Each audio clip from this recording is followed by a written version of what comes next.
Aujourd'hui, j'ai découvert le syndrome du troisième homme. Une présence invisible signalée par des alpinistes et des explorateurs lors de situations de survie traumatisantes qui parlent à la victime, donne des conseils pratiques et des encouragements. Par utilisateur Minamay. Nitran 84. Mon grand-père était un vétéran de la guerre de Corée. Cela semble bizarre et je ne le partage pas souvent, mais il a raconté une histoire avant sa mort.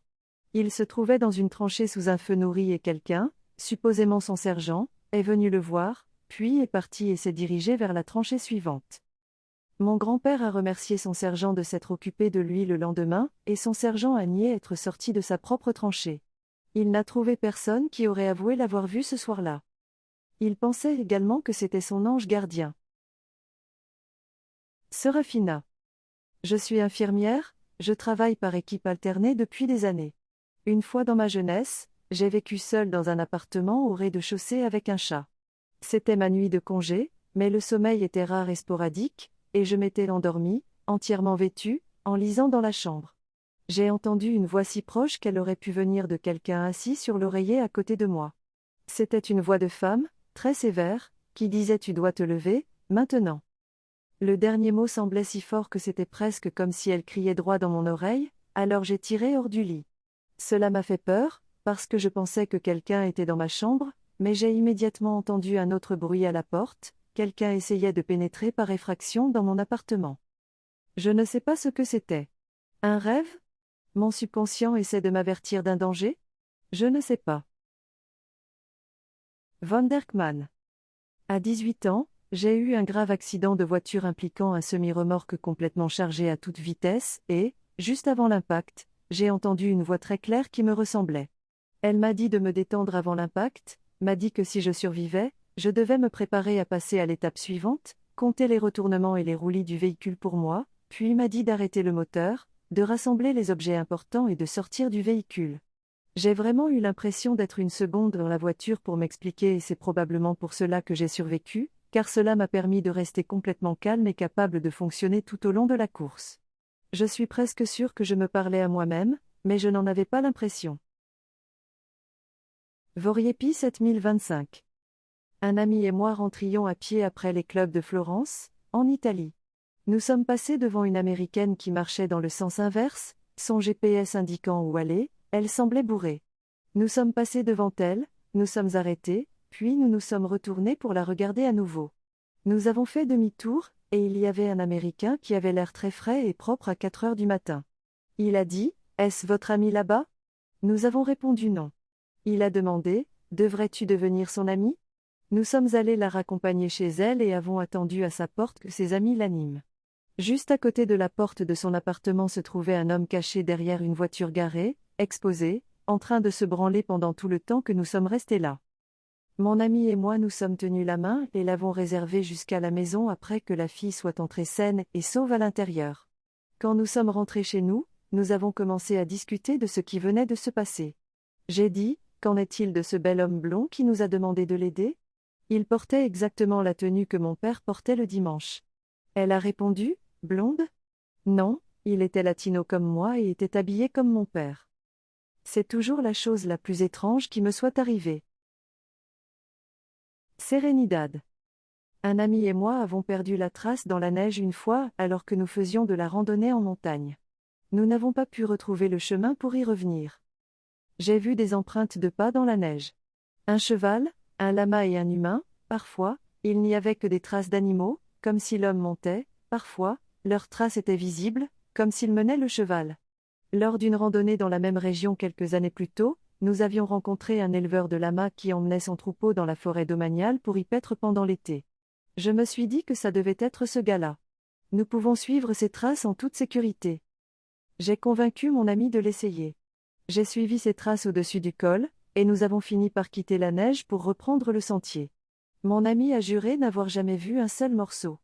Je n'étais pas au courant de ce phénomène auparavant, mais maintenant je m'interroge. Funkelburger. En fait, cela m'est en quelque sorte arrivé. Une fois, j'étais complètement perdue dans une forêt tropicale inconnue. J'étais pleine de panique, je courais dans des broussailles épaisses, je me faisais poignarder par des épines et je tombais toutes les 5 secondes. À un moment donné, Une voix dans ma tête m'a dit « Assieds-toi et tais-toi ». C'est ce que j'ai fait, et quelques minutes plus tard, j'ai entendu un klaxon de camion très loin. Il a couru tout droit vers le détroit et a finalement percuté une autoroute. Unremarkable stud. Ma mère a vécu quelque chose d'inhabituel comme ça 2 fois dans sa vie. La première fois, elle conduisait sur un chemin de terre et elle a juré que quelqu'un lui avait dit de mettre sa ceinture de sécurité, ce qu'elle faisait rarement dans sa jeunesse, dans une région très peu peuplée. Quoi qu'il en soit, un animal a sauté devant elle et elle s'est retrouvée dans une collision avec un arbre. Elle a perdu ses 2 dents de devant et a détruit la voiture, mais la voix lui disant de boucler sa ceinture lui a sauvé la vie. Le deuxième événement s'est produit avant sa mort.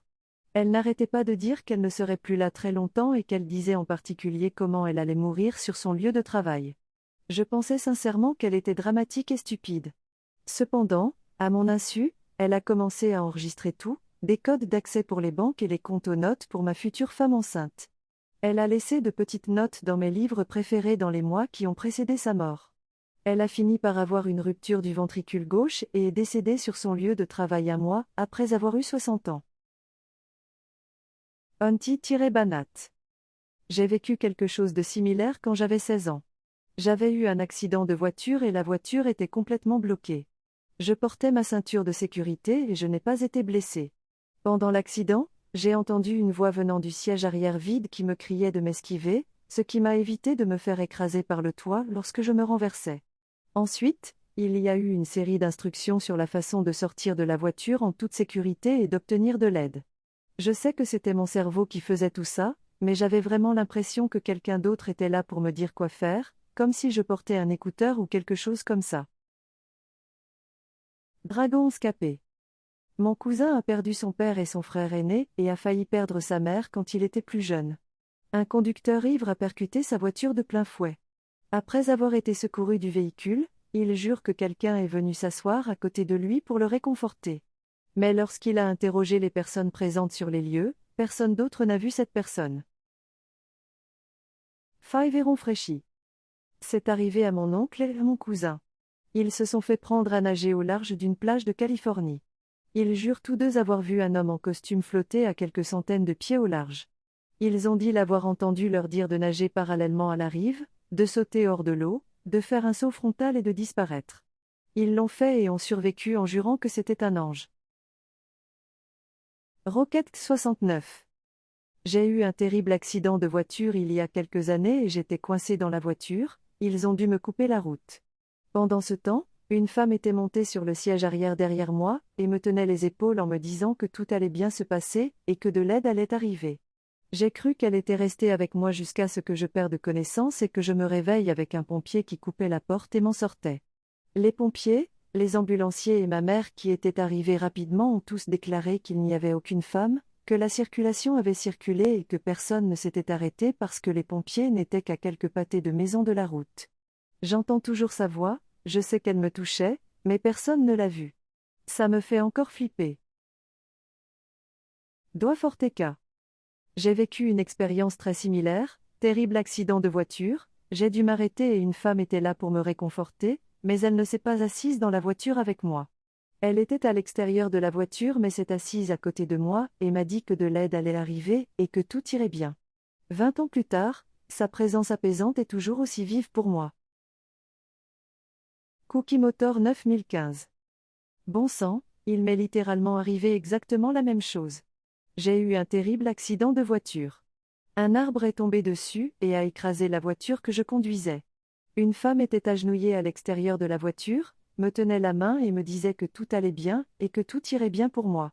La chose suivante que j'ai su, c'est qu'un flic tenait le toit de la voiture d'une main, me tenait le bras de l'autre et me disait qu'il allait me sortir sur 3 alors que quelqu'un perçait le flanc de la voiture. Je ne sais pas qui était cette femme ni où elle est allée, ni même si elle y était, mais je n'oublierai jamais sa présence apaisante, comme vous l'avez dit.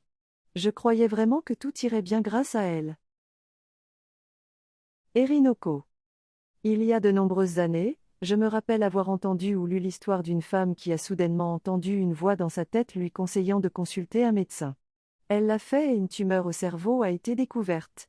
Après l'examen, elle s'est dit à quel point elle avait eu de la chance et la voix a apparemment répondu « Nous sommes heureux d'avoir été utiles ». Cela fait des années que j'essaie de retrouver l'histoire. Il se peut que ce soit quelque chose de fictif que j'ai confondu dans ma tête, sans succès.